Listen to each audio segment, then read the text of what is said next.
Hi hello എല്ലാവർക്കും ഷെറൂസ് food ഗാലറിയിലേക്ക് സ്വാഗതം.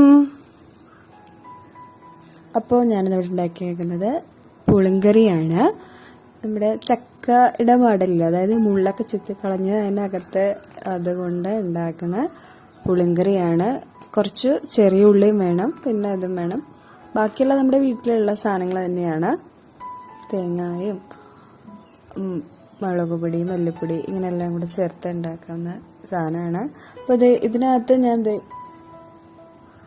ഈ കഷ്ണമാണ് ചക്കയുടെ മടല. നിങ്ങളുടെ നാട്ടിലേക്ക് എന്താ പറയണമെന്ന് അറിയില്ല. ഇത്രയാണ് ഇതിന് വേണ്ട സാധനങ്ങൾ കേട്ടോ. ഇതുണ്ട് ചക്കയുടെ നമ്മൾ അരിഞ്ഞെടുക്കില്ല, അതിൻ്റെ ഈ മുള്ള് നമ്മൾ അങ്ങ് കളയും. പിന്നെ ആ വൈറ്റ് ഭാഗം മാത്രമേ എടുക്കുള്ളൂ. ഇതിൻ്റെ ഈ ചവണിയൊക്കെ ഉണ്ടെങ്കിൽ അതെല്ലാം എടുത്ത് കളഞ്ഞിട്ട് ഇത് മാത്രം നമ്മൾ എടുക്കണേ. അതായത് ഇതുപോലെ ഇങ്ങനെ ക്യൂബ്സ് ആയിട്ട് നമ്മൾ അരിഞ്ഞെടുക്കും. അത് ഒരു 1/4 കപ്പ്. പിന്നെ ചെറിയ ഉള്ളി നീളത്തിൽ അരിഞ്ഞത് ഒരു 1/4 കപ്പ്. ഒരു 10-20 എണ്ണം അരിഞ്ഞത് ഇതുപോലെ നീളത്തിൽ അരിഞ്ഞത് വേണം. ചെറിയ ഉള്ളിയാണ് കേട്ടോ. ഇത് 2 വേണം. പിന്നെ അതേ അളവിൽ തന്നെ തേങ്ങ ഒന്ന് മിക്സിയിലിട്ട് അടിച്ചത്, അതൊരു 1/4 കപ്പ്. ഒന്ന് കറക്കിയെടുക്കണം. പിന്നെ പൊടികൾ, ഉലുവാപ്പൊടി ഒരു നുള്ള്, അല്ലെങ്കിൽ 1/4 ടീസ്പൂൺ ഉലുവാപ്പൊടി, ഒരുപാട് കഴിക്കും. പിന്നെ മല്ലിപ്പൊടി 1/2 ടീസ്പൂൺ, 2 സ്പൂൺ മുളക് പൊടി. ഇത്രയാണ് നമുക്ക് ആ തേങ്ങയിൽ ഇടേണ്ട പൊടികൾ എന്ന് പറയണേ. പിന്നെ ഉപ്പ് ആവശ്യത്തിന്, നിങ്ങളുടെ പാകത്തിനനുസരിച്ചിട്ട് ഉപ്പിടാം. പിന്നെ കടുക് വറക്കാൻ, കടുകും ചുവന്ന മുളകും, ഈ പച്ചമുളക് ഉള്ളിയുടെ കൂടെ വേവിക്കാനാണ് കേട്ടോ. പിന്നെ കറിവേപ്പില. ഇത്രയാണ് വേണ്ടത്. അപ്പം നമുക്ക് ആദ്യം ഒരു കുക്കറിൽ ഈ കഷ്ണങ്ങൾ വേവിക്കാം. പിന്നെ ബാക്കിയൊന്ന് വറുത്തെടുക്കാം. ഈ കഷ്ണങ്ങൾ വേവിക്കുമ്പോൾ അതിൻ്റെ കൂടെ തന്നെ പച്ചമുളകും ഇട്ട് വേവിക്കണം കേട്ടോ. ഞാൻ ഒരു പാത്രം ചൂടാക്കാൻ വെച്ചിട്ടുണ്ട്. അതിലേക്ക് വെളിച്ചെണ്ണ ഒഴിച്ചിട്ടുണ്ട്. വെളിച്ചെണ്ണ ഇപ്പോൾ ഒഴിക്കില്ല, സോറി. ആദ്യം തേങ്ങ ഇടുക, അതിനുശേഷം വെളിച്ചെണ്ണ ഒഴിക്കുക. തേങ്ങ നന്നായിട്ട് വറുത്ത് കഴിഞ്ഞിട്ട് നമ്മളത് നന്നായിട്ട് അരച്ചെടുക്കും. നമ്മൾ തീയലിലൊക്കെ അരക്കില്ല, അതുപോലെ നന്നായിട്ട് അരക്കണം. വെള്ളം ചേർത്ത് നന്നായിട്ട് അരക്കണം കേട്ടോ.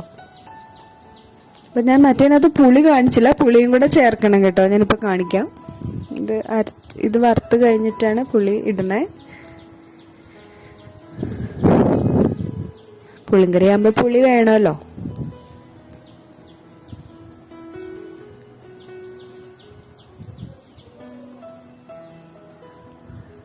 നല്ല ബ്രൗൺ നിറമാകുമ്പോൾ നമുക്കിത് ഓഫ് ചെയ്യാം. ഓഫ് ചെയ്ത ശേഷം നമുക്ക് പൊടികൾ ചേർക്കാം.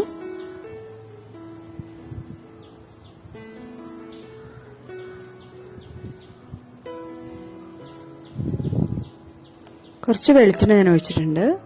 ഏകദേശം ഒരു 2 ടേബിൾ സ്പൂൺ വെളിച്ചെണ്ണ ഒഴിച്ചിട്ടുണ്ട്.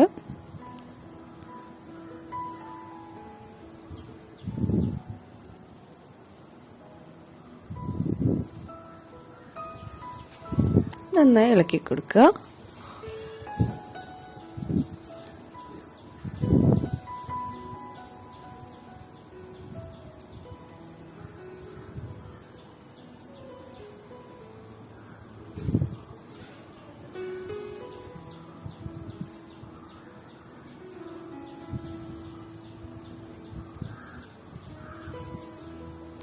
നമ്മൾ ചക്കയുടെ സീസണാണല്ലോ ഇപ്പോൾ. ചക്കപ്പുഴുക്ക്, ചക്ക എന്താ പറയുക, പുറത്തുള്ളവർക്ക് ബുദ്ധിമുട്ടായിരിക്കും, അറിയാം. എന്നാലും നാട്ടിലുള്ളവർക്ക് നിങ്ങൾക്ക് കിട്ടുമ്പോൾ ഈ റെസിപ്പി എടുത്ത് നോക്കി ഉണ്ടാക്കാമല്ലോ.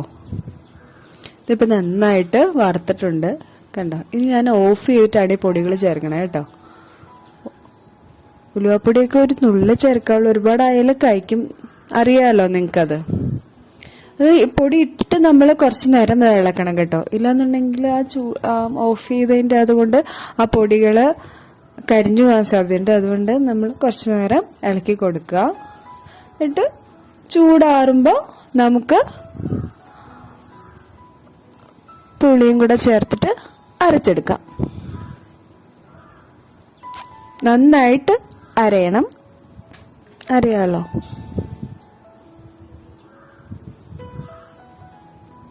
ഒരു 3-4 മിനിറ്റ് ഓഫ് ചെയ്താൽ നന്നായിട്ട് ഇളക്കി കൊടുക്കണം കേട്ടോ. പൊടി കരിയാതിരിക്കാൻ വേണ്ടിയിട്ടാണ്.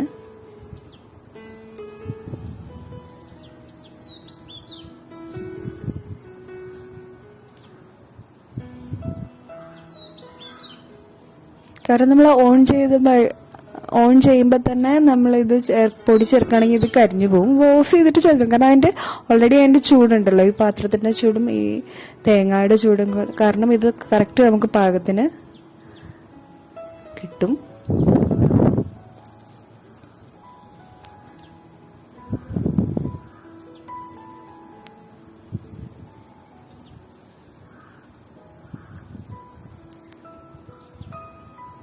ഇത് ഈ വലുപ്പത്തിലുള്ള ഒരു പുളിയാണ് കേട്ടോ ഞാൻ എടുത്തേക്കുന്നത്. ഇനി ഇത് മിക്സിയിലേക്ക് ഇട്ട് നന്നായിട്ട് അരച്ചെടുക്കുക.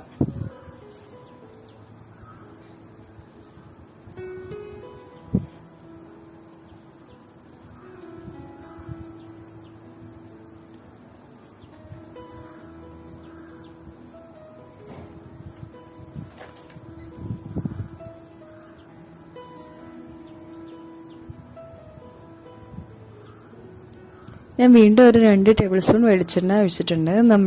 ഞാൻ നേരത്തെ വേവിച്ച് വെച്ചിരുന്നു, നിങ്ങൾ കാണിച്ചില്ലേ, ചക്കമടലും ഉള്ളിയും പച്ചമുളകും കൂടെ ഞാൻ വേവിച്ച് വെച്ചിട്ടുണ്ട്. അത് വെള്ളം ഒന്ന് ഉണ്ടെങ്കിൽ അത് ഊറ്റി മാറ്റിയിട്ട് ആ കഷ്ണങ്ങൾ മാത്രം എടുത്തിട്ട് നമുക്കിതിലേക്ക് ഇടണം. അതിനു മുമ്പ് ഒന്ന് കടുക് വറുക്കണം.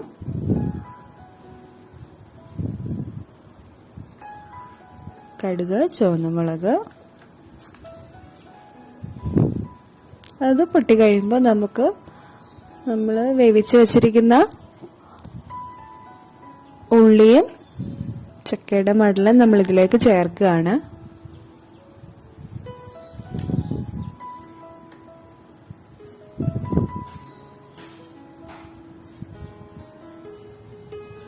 കണ്ടോ, കുക്കറിൽ ഒരു 2 വിസിൽ മതിയാവും കേട്ടോ. ഇതിലേക്ക് നമുക്ക് ചേർക്കാം. പച്ചമുളക് അരിഞ്ഞ് ഇതിലിട്ട് വേവിച്ചിട്ടുണ്ടായിരുന്നു. ഇനി അതിൽ വെള്ളം ഒഴിച്ചാണ്, നിങ്ങൾ ഒരുപാട് വെള്ളം ഒഴിച്ചിട്ടുണ്ടെങ്കിൽ ആ വെള്ളം കളയണ്ട. നമ്മൾ അവസാനം മിക്സിയിൽ അരച്ച് ചേർക്കുമ്പോൾ ആ സമയത്ത് വെള്ളം കൂട്ടാൻ വേണ്ടിയിട്ട് ഈ വെള്ളം കൂടെ ചേർത്താൽ മതി. നന്നായിട്ട് ഇളക്കുക. ഒരു 5 മിനിറ്റ് ഇതൊന്ന് വഴറ്റുക. ആ വെളിച്ചെണ്ണയുടെ ടേസ്റ്റിൽ നന്നായിട്ട് വഴടാൻ വേണ്ടിയിട്ടാണ് കേട്ടോ.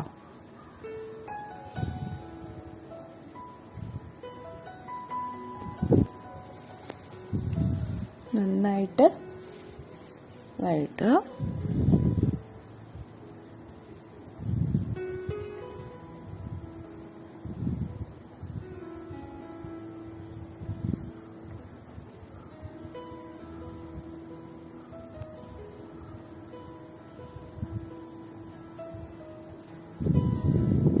അതിനുശേഷം നമ്മൾ തേങ്ങ അരച്ച് വെച്ചിരുന്നില്ലേ, അത് നമുക്കിതിലേക്ക് ചേർക്കാം.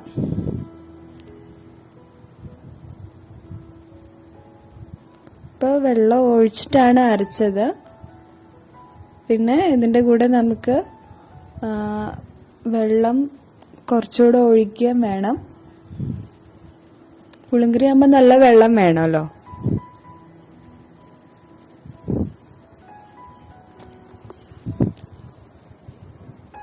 ചോറിൻ്റെ കൂടെയും ദോശയുടെ കൂടെയൊക്കെ നല്ലതാണ് പുളിങ്കറി. എനിക്കിഷ്ടമാണ് ദോശയുടെ കൂടെ കഴിക്കാൻ.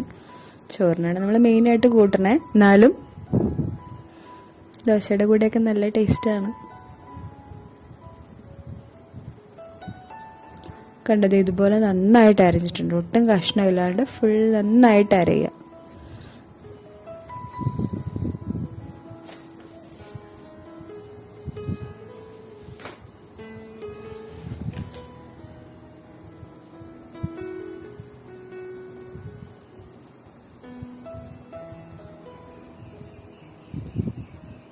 ഇതിലേക്ക് നമുക്ക് വെള്ളം കൂടെ ഒഴിക്കാം. ആ മിക്സിയിൽ പറ്റി പിടിച്ചിട്ടുണ്ടാവില്ലേ, അപ്പോൾ അതും കൂടെ ചേർത്തിട്ട് നമുക്ക് വെള്ളം ഒഴിക്കാം.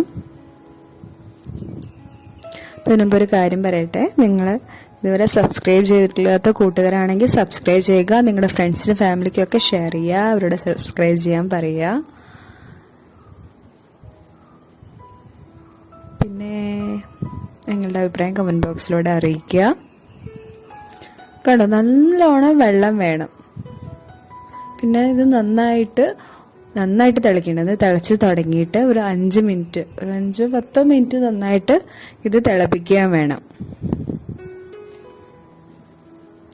ഉപ്പ് കുറവാണെന്ന് തോന്നുകയാണെങ്കിൽ ഈ സമയത്ത് നമുക്ക് ഉപ്പ് ചേർക്കാം.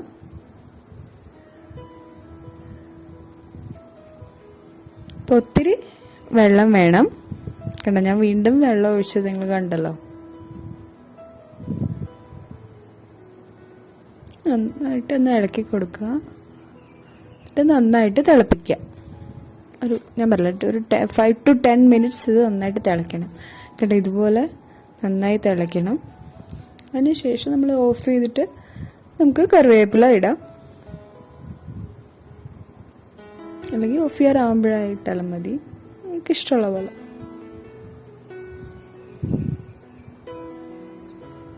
ഞാനത് ഇട്ട് കഴിഞ്ഞിട്ടാണ് അത് ഓഫ് ചെയ്തത്. അപ്പം നമ്മുടെ പുളിങ്കറി ഇവിടെ റെഡി ആയിരിക്കുകയാണ്. നിങ്ങളെല്ലാവരും ട്രൈ ചെയ്യുക. എല്ലാവരും സേഫായിരിക്കുന്നു എന്ന് വിശ്വസിക്കുന്നു. അപ്പം നാളെ ഉച്ചയ്ക്ക് 1 മണിക്ക് നമുക്ക് വീണ്ടും കാണാം.